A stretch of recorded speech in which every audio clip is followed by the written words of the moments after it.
Good evening. Tonight I'm telling a story from Folktales from India, edited by A.K. Ramanujan. This is a Bengali tale called The Brahman Who Swallowed a God. Vedanta, the god who writes his or her future on everyone's forehead at birth, had doomed a poor Brahman to a peculiar fate. This Brahman was fated never to eat to his heart's content. When he had eaten half his rice, something or other always occurred to interrupt him, so that he could eat no more. One day he received an invitation to the Raja's house. He was delighted and said to his wife, "Half my rice is all I can ever eat. Never once in my whole life has my hunger been satisfied. Today I've by some good luck received this invitation to the Raja's house. But how am I to go? My clothes are torn and dirty, and if I go like this, most likely the gatekeeper will turn me away." His wife said, "I'll repair and clean your clothes, then you can go." And when she had provided him with decent clothes, he set out for the Raja's house.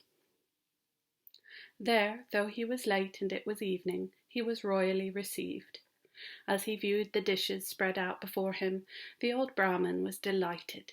He thought, "Whatever happens, today I'll eat my fill." He then sat down and began eating.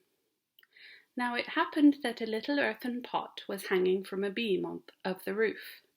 Just as the Brahman had half finished his dinner, the pot broke and the pieces fell into his food. He immediately stopped eating, took his ritual sip of water to close the meal, got up, washed his hands and mouth, and went to the Raja. The Raja welcomed him respectfully and asked, "Thakur, are you fully satisfied?" The Brahman answered, "Maharaj, your servants were very good to me and served me all I wanted. My own fate is to blame that I couldn't eat my fill." "Why?" said the Raja. "What happened?" "Maharaj, while I was eating, a little earthen pot fell from the ceiling and spoiled my rice," said the Brahman. The Raja was very angry when he heard this, and gave his servants a scolding.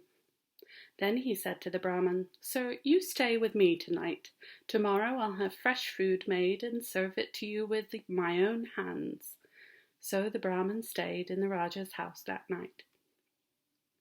Next day the Raja supervised the cooking himself, even prepared some of the dishes with his own hands, and served the Brahman. In the great room where he was served, there was nothing that could spoil the meal. The Brahman looked around, rejoiced at the Raja's hospitality, and sat down to eat. But when he was halfway through his dinner, Vedanta saw that he must be stopped, and yet he could not see any way of doing it. So he himself took the form of a golden frog, came to the edge of the Brahman's plantain leaf, and tumbled into his food.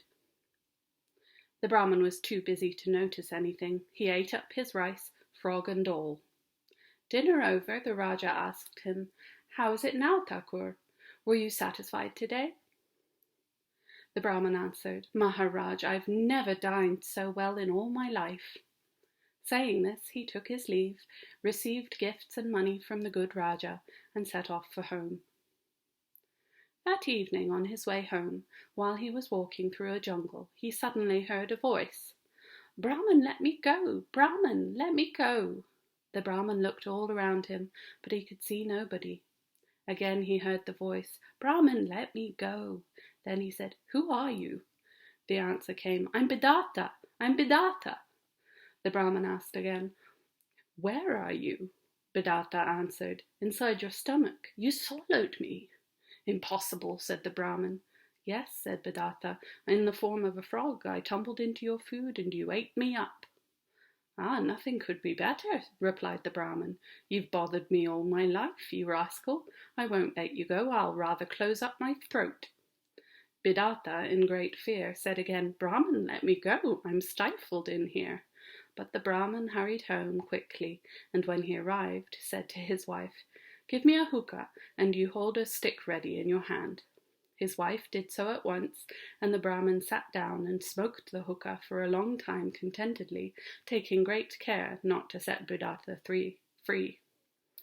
The god was further stifled by the smoke, but the Brahman quite ignored all his cries for help. Meanwhile, there was a terrible commotion in the three worlds. Without Vedanta to regulate matters, the universe was on the verge of a collapse. Then the gods assembled in council, that one of them must be sent to the Brahman. But who? They all agreed that the goddess Lakshmi would be the right one to go. She said, "If I go to that Brahman, I shall never come back." But they all prayed and begged, and so she agreed and went to the Brahman's house. When the Brahman learned that it was Lakshmi, the goddess of wealth and fortune, at his door, he put his upper cloth around his neck as a mark of respect, gave her a seat, and asked her what, in the name of wonder, had brought her to a poor man's house. "Thakur," said the goddess, "you've taken Vedanta a prisoner. Let him go, or the universe will be ruined." "Give me the stick," said the Brahman to his wife, "and I'll show you what I think of this goddess of good fortune. From the day I was born she has shunned me. I've had nothing but bad luck, and here she comes to my house, this Lakshmi." When she heard this, the goddess vanished, trembling with fear. No one had ever talked to her like that before in all the ages. She told the gods what had happened, and, after another huddle, the gods sent Saraswati, the goddess of learning. When Saraswati reached his house and called out, "Brahman, are you in? Brahman, are you in?" the Brahman saluted her with great respect and said, "Mother, great goddess, what do you want in a poor man's house?" "Thakur, this universe is fast coming apart. Let Vedanta go." The Brahman burst into a great rage and cried, "Wife, give me the stick. I'll teach this goddess of learning. She didn't give me even the first letters of the alphabet. Saraswati comes to my house now, does she?" Hearing this, the goddess got up in a hurry and fled, stumbling. Finally, the great god Shiva himself undertook the mission. Now the Brahman was a Saiva, a devout worshipper of Shiva, so devout that he would not even touch water without doing puja to Shiva. Therefore, as soon as the god came, he and his wife gave him water to wash his feet, offered him bell leaves, holy grass, flowers, rice, and sandalwood, and did puja to him. Shiva then sat down and said to the Brahman, "Brahman, let Vedanta go." The Brahman said, "As you have come personally, O great Shiva, of course I must let him go. But what am I to do? I've suffered hardships from the day I was born, thanks to this Vedanta. He is the cause of it all." Then the great god said, "Do not trouble yourself. I'll take you, body and soul, to heaven." When he heard that, the Brahman relaxed his throat and opened his mouth, and Vedanta jumped out. Then Shiva took the Brahman and his wife with him to his special heaven. The end. Good night.